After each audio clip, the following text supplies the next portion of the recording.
লাবুবুকে যখন আমি অনেকটা ভাবে ঘাঁটতে শুরু করি, আমার যারা সিনিয়র গবেষক আছে তাদের কাছে যখন তথ্য নিতে শুরু করি, এই দলটির সঙ্গে মেসোপটেমিয়ান একটি দৈত্য আছে, তার নাম পাজুজু।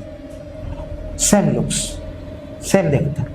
ও যেমন দাঁত বের করা, ও যেমন হাত সামনে করা বা পিছনে করা, একটা ভয়ঙ্কর লুকস, চোখ লাল লাল জ্বলছে, সেম পাজুজুরও সেম লুকস।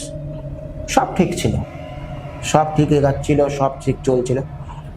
হঠাৎ করে খুব অ্যাজ এ রিসার্চার আমার কাছে অনেক এরকম ক্লেম আসতে শুরু করে যে ওটি রাখার পর নাকি বাড়িতে নানা রকম প্রবলেম হতে শুরু করে। আচ্ছা, প্রবলেম কেমন প্রবলেম? কারণ মনে হচ্ছে যে ওই দৈত্যর দিকে তাকালেই রাত্রিবেলা, মানে ওই লাবুবু ডলের দিকে তাকালেই তাদের একটা খুব নেগেটিভিটি ফিল হচ্ছে।